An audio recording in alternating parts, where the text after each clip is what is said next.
The solar car is a all-encompassing, all-consuming pursuit. Everything else goes out the window. Girlfriend, parents, friends. 1, 2, 3. Eating, sleeping, certainly. It was worth it because it changed my life completely. When you make something and you can see it working, it's just amazing. Actually being out there and driving a car that you built yourself is just incredible. Most of the students on our team find it really easy to find really great jobs when they graduate from Stanford. So we have folks that go into companies like Boeing or SpaceX, Tesla. The solar car experience was the most important thing I did at Stanford. There will be classes that you took that you don't remember at all. But going to Australia and driving your car across a continent under the power of the sun and only under the power of the sun together with your friends is a defining experience that you will remember until the day you die.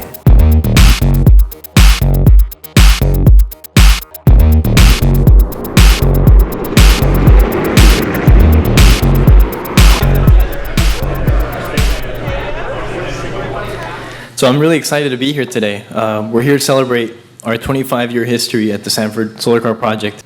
The Stanford Solar Car Project was founded in 1989 here at Stanford by some really driven engineering students. It's an entirely student-run group. What we do is we design, build, test, and then finally race solar-powered vehicles. So we compete every 2 years in something known as the World Solar Challenge. It's a really large event held in Australia.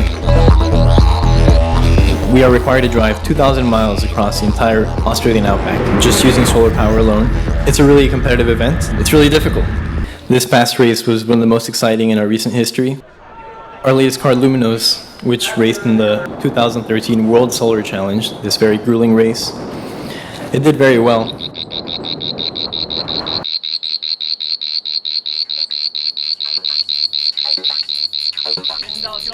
Hands on the car, hands on the car. We're here at the start of the 2013 World Solar Challenge. Over the next couple of days, our team will be driving around 2,000 miles across the Australian outback. We think we have a very robust vehicle that's also efficient. So we're looking for a top 5 finish hopefully in this year's race. The race itself has teams from about over 20 other countries. It allows you to see that there are really good engineers and meet really good engineers from every country and every continent in the world. Hi. It was good, Toby. And I really think that's a really cool part of the experience. This year we had 15 or 16 team members from Stanford. They're participating in the race. I do love World Solar Challenge. It's so pure as a race. Just point A to point B, first one there wins. Point A to point B happen to be 2,000 miles apart across the most inhospitable land on the planet. I love that. I found that I really like collaborative engineering. I have a lot of fun because I get to work with a lot of really smart people at Stanford. I'm a rising sophomore at Stanford. I'm majoring in mechanical engineering. Try going a few degrees more vertical. Okay, stop. I've actually taken 3 quarters off for solar car. I will finish in 5 years, which will be 12 quarters of school. And my major is computer science. I'll be a 5th-year senior when I get back from this race in computer science. So I'm an economics major at Stanford, and I've been spending the last 2 years working on this vehicle, Luminos, and I also raced with the team in 2011. There are 3 classes that compete in the World Solar Challenge.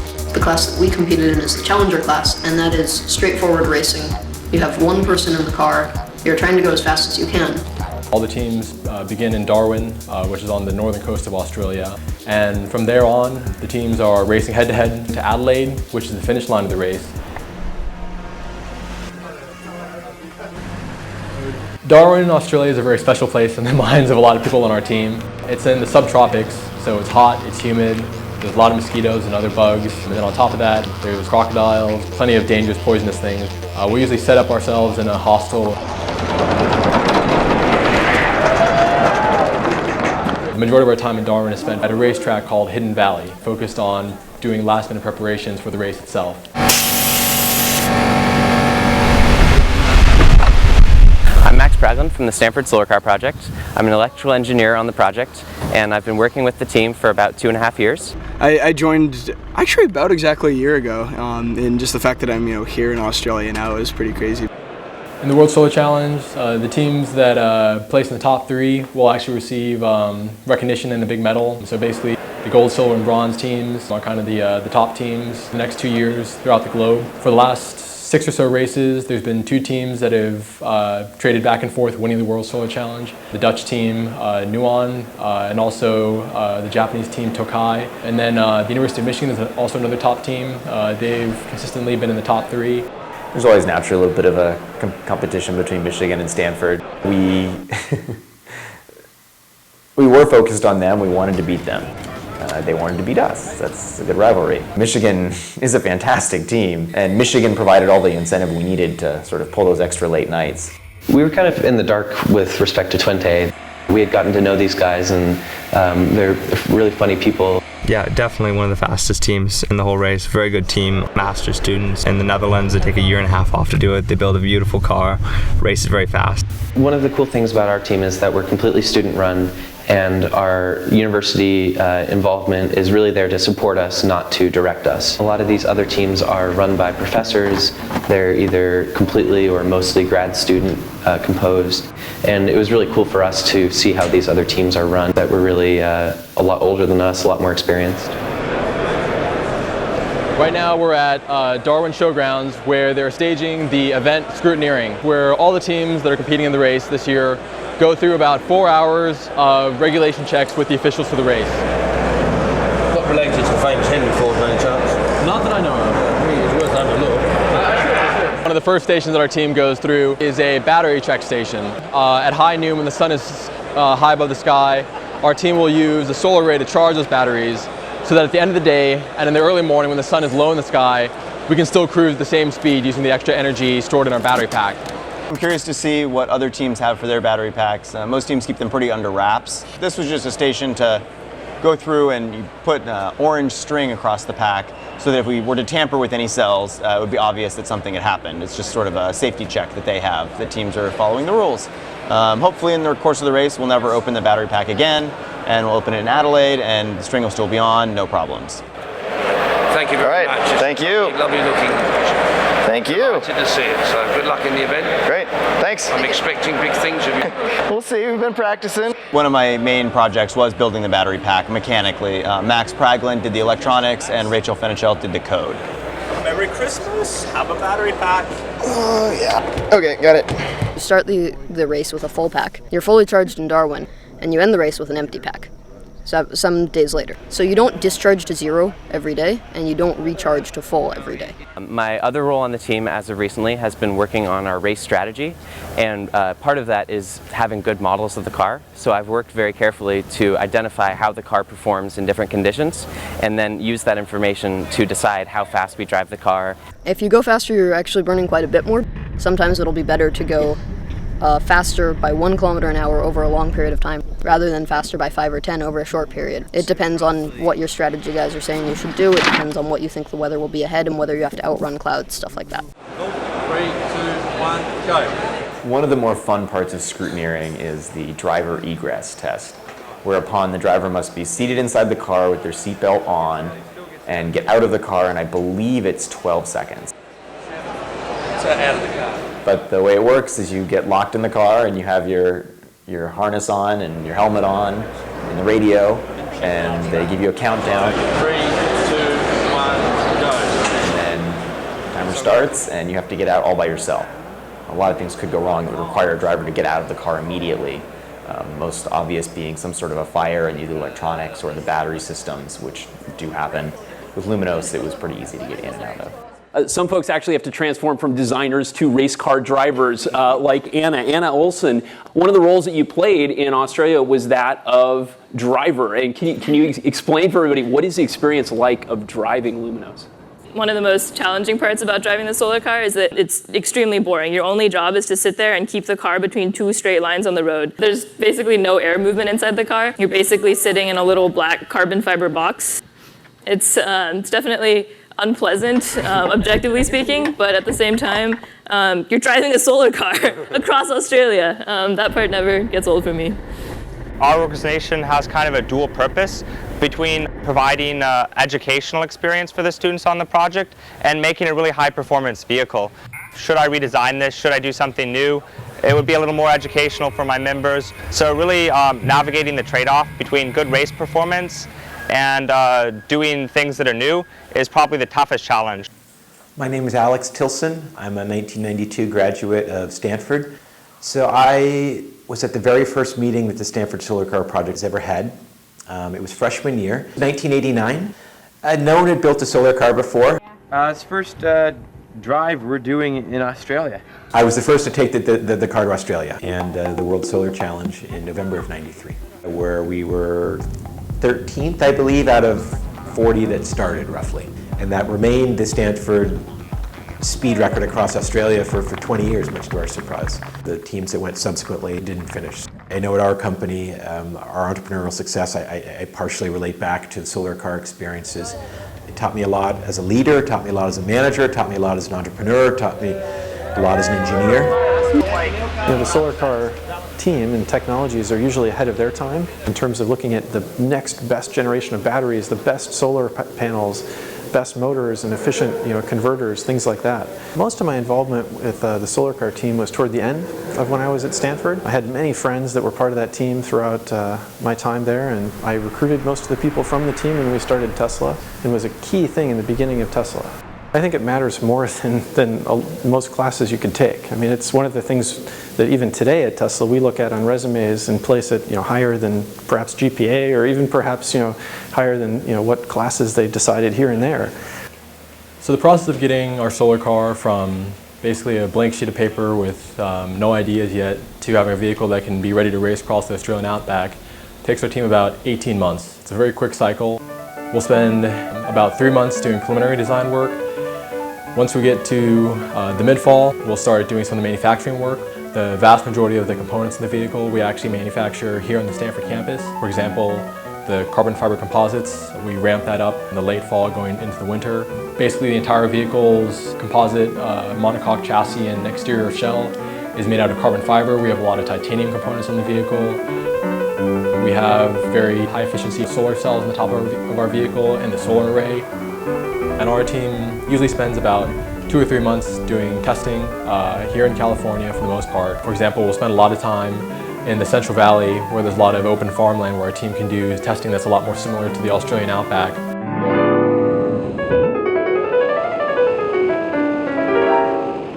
We've also done some wind tunnel testing in the past, even out in North Carolina. Key word for that cycle is testing, testing, testing. We actually put the full length of the race on the car in test miles in the United States, which is a challenge most teams haven't been able to accomplish. This year our team was very fortunate in that we had a couple hundred great sponsors that supported our team. Altogether, the program this cycle had about $1.6 million worth of parts and cash that were donated to our program. Of that, maybe $400,000 was cash, and the rest were parts that were donated to our team. For example, Panasonic was one of our big sponsors this year that provided battery cells for our vehicle. So the Stanford team assembled hundreds of our cells into various blocks. Those blocks were assembled into a battery pack, and they did all of the integration themselves, complete with a battery management system. And this is an amazing effort considering these are young adults, many of them not even officially graduated yet, and being able to pull this off was really, I think, quite magical.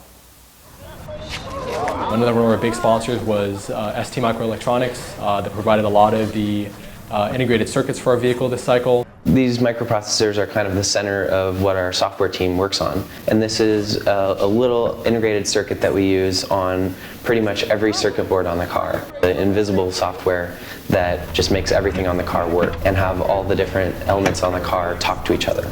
We've been sponsoring it for, I believe, 6 years now, okay, and we'll continue to support it because now we're very involved, right?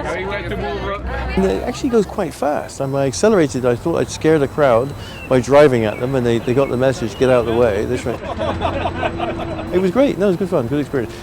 What I was fascinated by was how they do everything on this car from scratch. It's an amazing achievement for undergraduates. They have to still study and get their homework in, as we all know, okay, on time, and get their projects done. At the end of the day, it's also a lot of fun. And I think that's what comes across. They really enjoy it and are very enthusiastic. And that's it. And like all semiconductor companies, there's a method in our madness. We're a European company. We're in the middle of California. What better place to become famous is with the next generation of engineers, right? Catch them early, as they say. So it's a fantastic project to be involved in. It really is. It's better than even I expected. I mean, people have been telling me about it for years, but now I've been up close and personal, if you like. It's impressive, really impressive. For the summer, our big deadline in the sand was to get the car in a boat 7 weeks before we needed it in Australia. Usually our team will ocean ship our car because that's the most cost-effective way. This last year I tried to make a big effort to try to find a corporate sponsor that could support our team with air shipping, but I had very little success for months on end until I got some inroads with Virgin Australia and Virgin Atlantic. Air shipping is something we always talked about doing, but it's hard. And Wesley manages all in the background to get this sponsorship. It reinforces the opinion that he's magical. Wesley was amazing at logistics. So solar car, turn left here. Okay, okay. Solar car, clear to proceed. Beautiful. Greg was great for technical advice, knowledge, and they were just both fun people to be around. Coffee. Greg. Coffee. They did a fantastic job. So with our team, we definitely have a lot of very passionate, strong personalities. Because the thing is, every time water drips out, we're wasting water. But fortunately, this year we had a very strongly knit group of students that were out in Australia. By the time we got to the race, we were really functioning as a well-oiled machine. The car is still on? Fortunately for us, Stanford University provides cash support, but we still operate on a pretty tight budget when we're in Australia. We weren't dining out every night, but no, we're not starving. And also, this is partly because the team tries to put most of our money into racing. You can live on PB&J for a while. The one large expense that our team members have to personally cover is the flight ticket to Australia. And for many members of the team, that's a barrier that prevents folks from being able to go to Australia to experience racing in the Outback.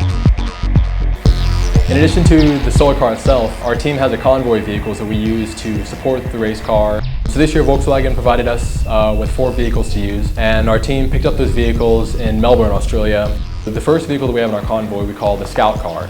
For one, the Scout vehicle is responsible for collecting live weather data just ahead of our team and reporting that back to the rest of the convoy. They'll also report if there's any kind of new road hazards we wouldn't expect.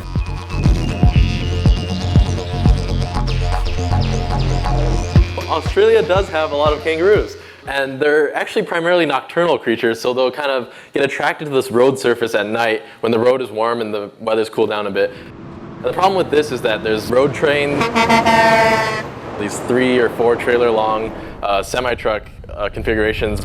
What they have adopted is, they'll call them roo guards, where it's just a steel grate in front of the truck. They won't stop because they can't stop, and they'll just run these kangaroos down it. And it happens, there's roadkill on the road, and we have to navigate that the next day. The next vehicle in the convoy is called the lead vehicle, and this vehicle will run maybe 500 yards in front of the solar car itself. And then just behind the solar car is the chase vehicle. And the chase vehicle is usually kind of the headquarters of our race convoy. And then the final vehicle that we have in our convoy is our trailer vehicle, which we use to carry all of our tents, all of our camping gear, and also some of our race equipment as well.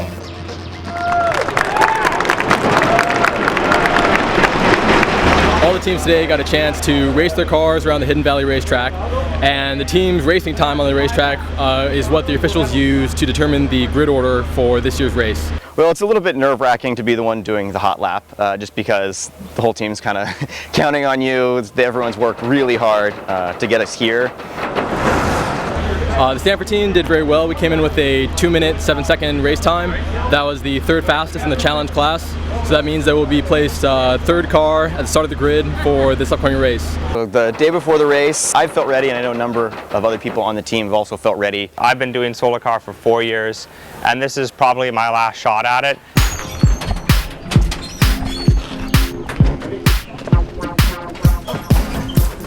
So today is race day. It's a little surreal to be here. We're all obviously very pumped up, a lot of adrenaline flowing. None of us have slept all night, waking every hour in anticipation of the day. We're just really excited. It's going to be a great race and a wonderful way to see Australia. We hope to win. I'm excited, our team's excited. Feeling good, got a good night of sleep, and we're ready for a long race. You kind of start to reflect a little bit on 18 months of everything. I mean, the sleepless nights, the joy of something working, the bickering about what is the best design, what's not the best design, just the agony and the ecstasy of it all. So my parents have decided to come to be the, as they call it, drive the chuck wagon for the team. Like my wife says, we're chief cooks and bottle washers. We're making sure that the team stays full. We're the cookies. They'll be making our food and just handling the food logistics for the whole trip. The nice thing about that is it means the team doesn't have to worry about food. They can take a big chunk of work off of the team and leave us to sleep and make sure the car goes really fast. Really excited. It's been a long process, and here we are. The door was, at Thanksgiving 2 years ago, was a piece of cardboard, and he was, designing it. So it's just fun to see it go from the idea to this. The other guy that came was named David Olson. He was a fantastic asset to have because he knew outback weather really well. I believe that at the present time we're looking at some bad weather towards the last day, what we hope to be the last day of the race. If we can get there and fast enough, we should be able to avoid the worst of it. And then if we don't go fast enough, we could run into some bad weather near Adelaide. With a solar panel, you can see your power drop to near zero with a cloud in front of the sun. And we think that if there's enough sun, that we should be able to have enough energy in our batteries to make it down to Adelaide. But it's really kind of a scary game to play when you don't know if you're going to make it to the very end. I'll be driving the first shift, which is exciting, but it's probably one of the more complicated shifts just because you're in real city traffic. The nice thing is I've got, the convoy knows what to do, we're rehearsed at this, we've done this, we're ready to go racing. On the first day of the race, the teams are released off the starting line every 30 seconds or every minute or so.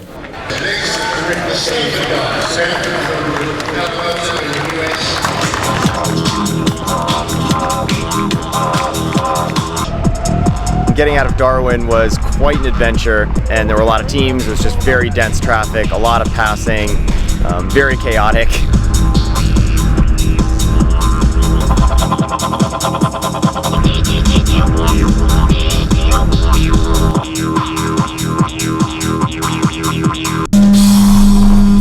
Over the course of the race, there's 9 or 10 control points that teams hit in the biggest cities on the Stewart Highway every few hundred miles. The biggest cities might be a city with a population of 30. As the teams come in, their racing clock will stop for a period of 30 minutes, so teams can buy food and water for the next day of racing, refuel their escort vehicles. This control point will do a little bit of work on the car that's a little bit superficial, so things like checking for bugs on the array, making sure the tire pressure is okay. Basically, the thing is that you want to evaporatively cool the array, and as they heat up, then we start spraying them. We use deionized water or demineralized water because it means that we're not leaving residue on the array. Yeah, getting a little more power than expected. Nuon, which is a team from the Netherlands, their car Nuna 7 has concentrators in it. So these are magnifying devices, and that gets them a lot of extra power. It's legal. You do get a lot more sunlight onto every cell. Nuna and Twente are in front of us. We passed Michigan a short while ago. For Michigan? Yeah, Michigan's way back. They just pulled in. Yeah. So we have pretty good sun coverage right now. There's a bit of clouds, but based on our weather data, the clouds should clear up pretty soon, and hopefully we'll have clear blue skies between here and the next control point. As the teams continue for the rest of the day of racing, before they get to the end of the race day at 5 p.m. each day, they'll have to try to scout out a place to spend the night. So what the team will do is quickly pull their vehicle to the side of the road, and then oftentimes what they'll do is they'll take their array of the car, the solar panels, and try to prop them up so they can point the solar panels directly at the sun for the last final hours of the day.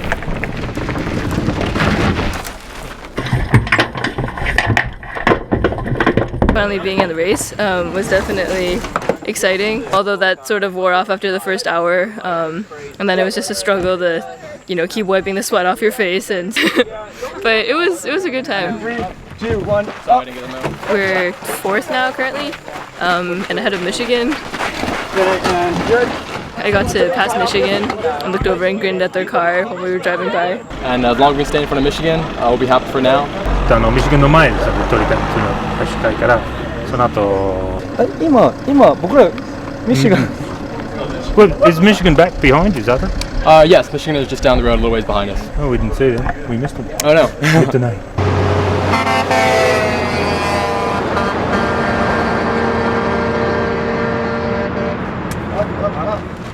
We set up the array stand, picking a position where we're going to get the most sun that we can. We need to rotate the back of the car closer to me. What they can say is, okay, I think that you should go up by this amount, and that's kind of eyeballing it based on angles that we can see. All right, that's pretty good. But then after they say, I think we should do this, they can actually check. We have a telemetry system, and so we're getting data from the car directly to a laptop. I can see the numbers. They can say, okay, we're getting 5 more watts than we had last time, so this is a good angle. Ready for food. And then looking forward to the stars out in the outback. That's one of the coolest parts about camping out here.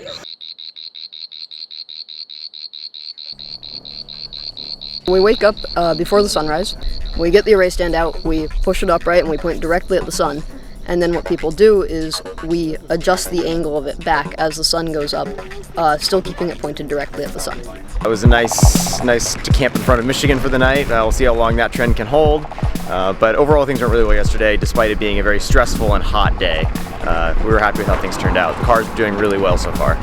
Are we good in the rear fairings, guys? Fairings are the way we make the car aerodynamic around the wheels. So the fairings come down off of sort of the main body of the car and shroud the suspension, the brakes, and the wheel and the motor. And so the fairings are something you need to be able to get on and off to change tires. We took the fairings on and off a lot of time. Cut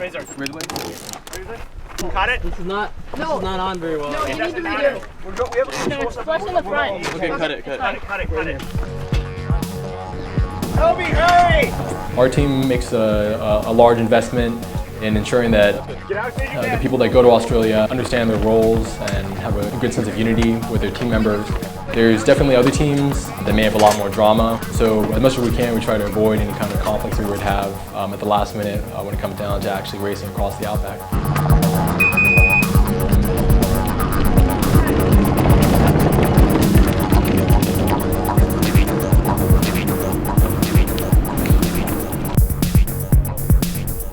It wasn't really until all the cars were out in the race course that we really knew how our team was going to stack up against Michigan and the Dutch team and the Japanese team that had often beaten us in years past. This year, the Stanford team had a couple of alumni from our project that were tagging along with our team, most of which were from Google actually. They were rooting our team along. They were also doing some recruiting at the same time. What SolarCar does do that's really good is it's just the absolute best training ground for new engineers to really get some experience under their belts before going off into the world. The last few people who have joined the Google X, well, self-driving team mostly, have been from like the Michigan SolarCar team, the Minnesota SolarCar team, and the Stanford SolarCar team. I guess I should say that SolarCar is about like 95% of the reason why I got my job.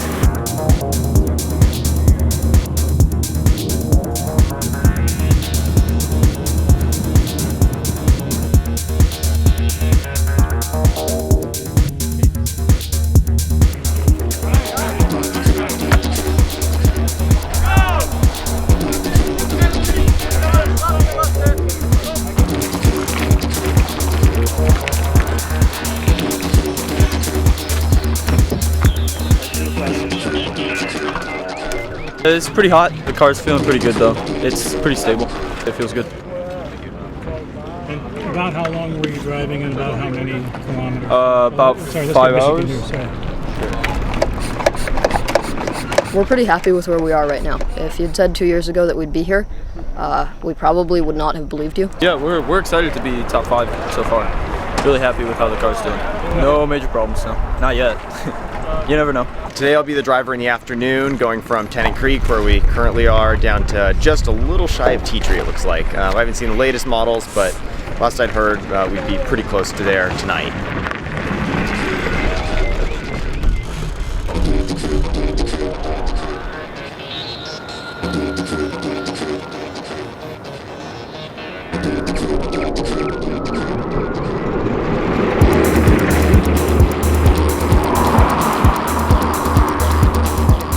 We're in the outback now, and you can kind of tell. So it's a little more sane driving. You can run your own race now as opposed to having to jockey with other teams a whole bunch. So it's a little more relaxed in that sense.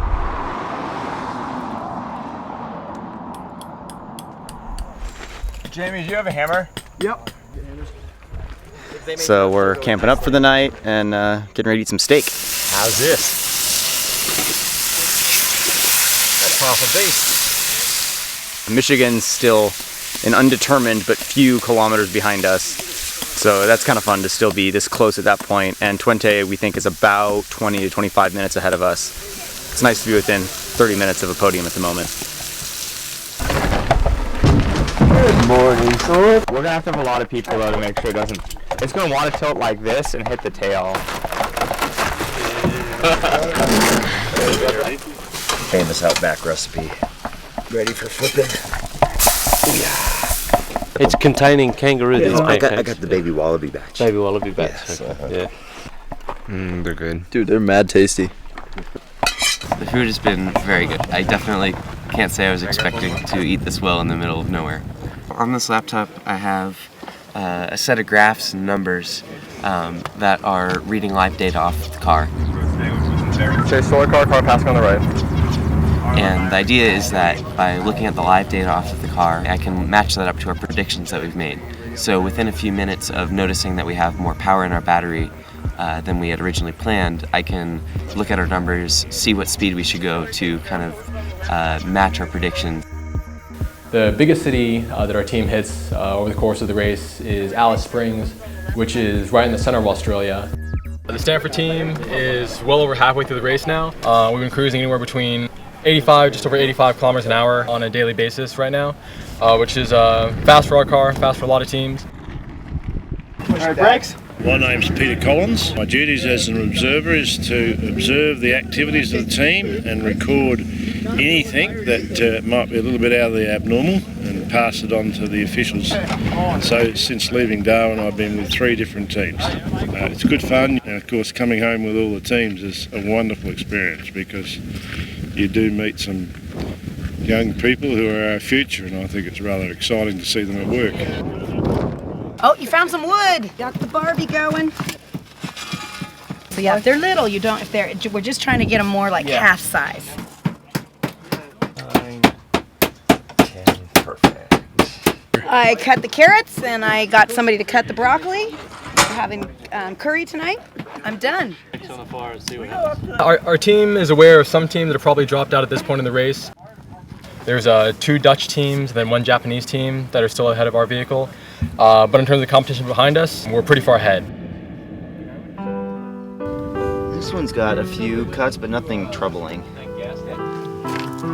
Anna in check? Yeah. You in check?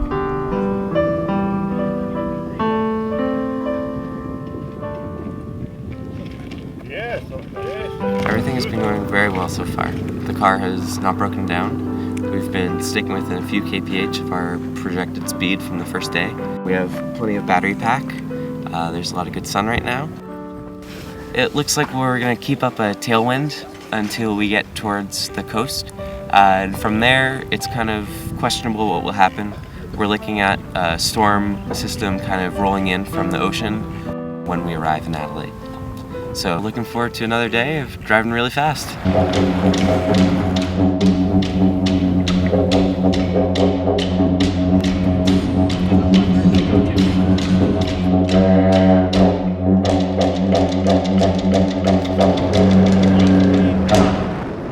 We had really strong tailwinds going into Cooper Pedy, so not all cars are built to handle these kind of winds. Unfortunately, one of the cars, University of Michigan, crashed today going into a control stop. Unfortunately, they're okay, but it's unclear what their status is in terms of racing. But that'd be a pretty big upset for them. They've been the fastest American team for about 2 decades. We started the day 45 minutes behind Twente and are now 5 or 6 minutes behind him. It's cool to be right up there, you know, neck and neck with another team. It's pretty weird after, 2,600 kilometers to be right on someone's tail. I think everyone is starting to get a bit tired of camping in the outback. I haven't taken a shower since the morning of the race, which would be 4 mornings ago. And we're soon coming up on some very fly-heavy areas. I'm not a fan of the flies. Tomorrow's gonna hopefully be our last day of racing. The next day we knew it was going to be cloudy, but it was a question of how much cloudy we would have to deal with and when and where the rain might hit us. This was a photo of us huddled around our laptops trying to decide what we were going to do on the last day of the race. So our decision that night was that if we got any bit of sun in the morning, we would try to catch Twente.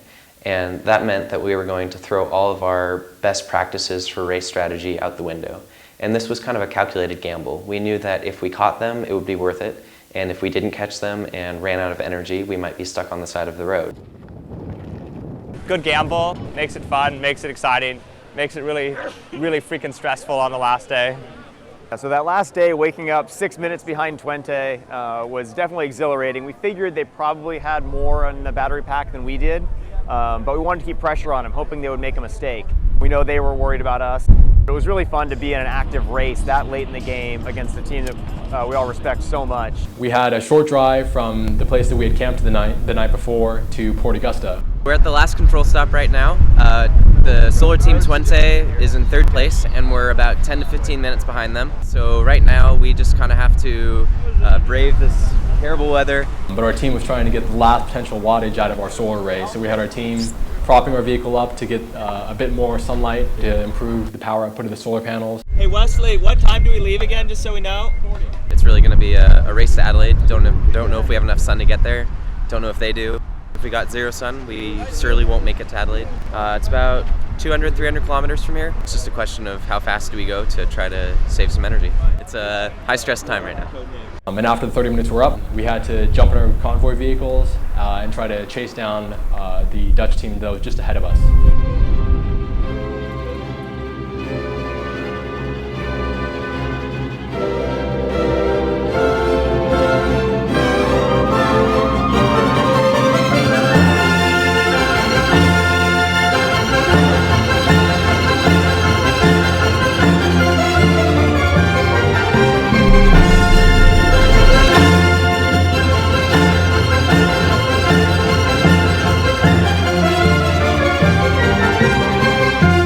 So the rules of the race dictate that we must always be traveling at least about 35 miles an hour when we're on the road. And for the last day, we went about 35 the entire way.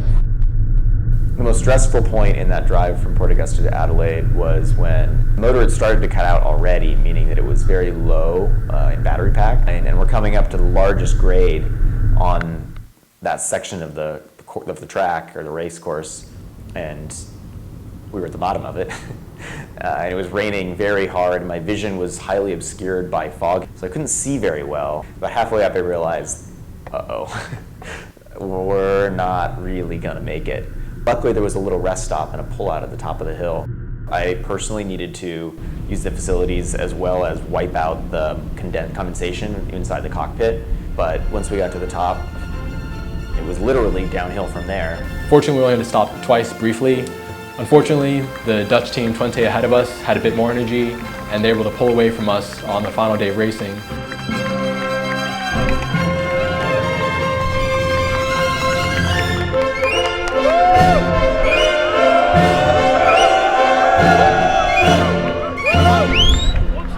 I feel really great. We just finished with the car. We became third. We were pretty close at Stanford, and they were constantly like 15 minutes behind us. It was such a pleasure to race with them. So I was really happy that we got a little bit of sun in those last 30 minutes or so that were able to drive us through the finish line. So my first error was stopping apparently about 6 inches short of the line. It was a really nice culminating experience, getting fourth place.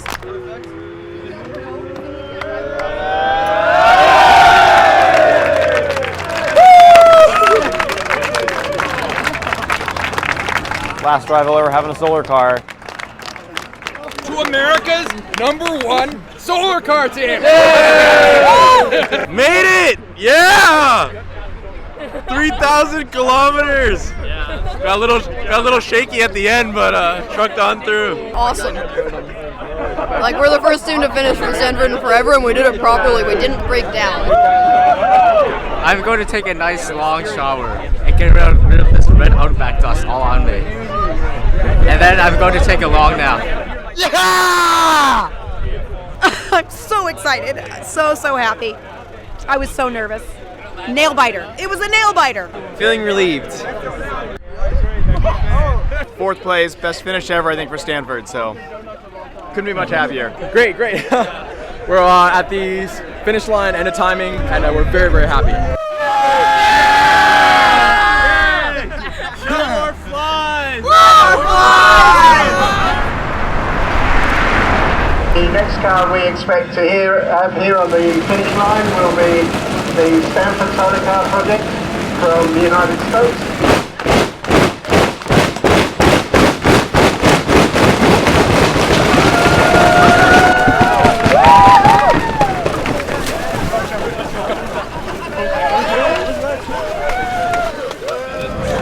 So what happens here is the Chief Energy Scientist checks all the battery seals. Thank you very much. I like this pack, it's nice. Not a speck of dust or anything on it. Congratulations, it's a very nice pack. Thank you. Yeah, it's really good.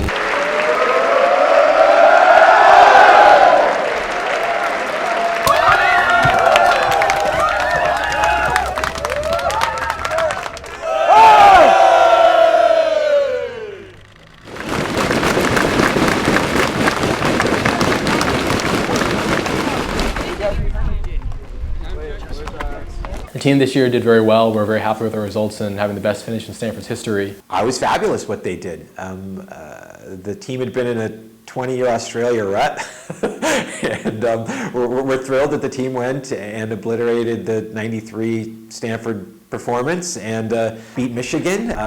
Really was the top all-student team in the world. Hats off to Wesley for heading it up and for everyone else for being a pivotal part of it as well.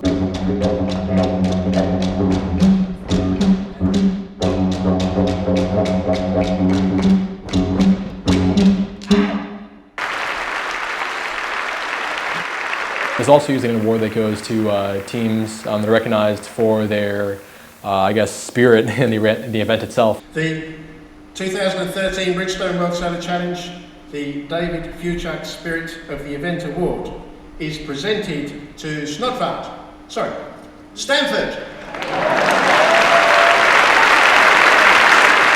That's just an effort to recognize teams that are doing something special to make the World Solar Challenge really an exciting and fun event for everyone involved. And this award is yours just as much as it is ours. Thank you, everyone.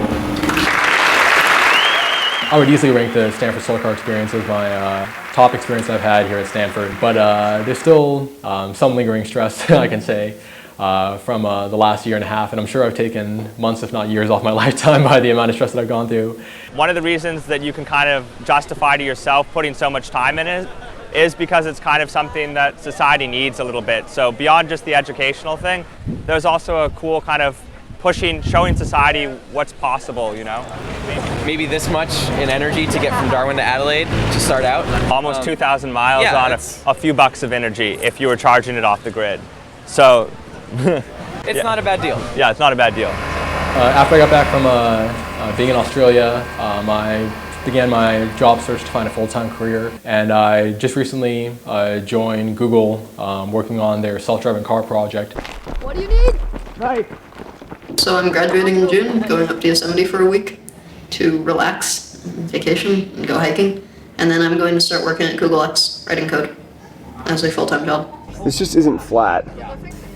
Yeah, I was working at Tesla the spring and summer leading up to the race. So now I'm full-time at Tesla in the battery design engineering group. There's no question that I would not have gotten my very first internship at Tesla without what I learned at Solar Car.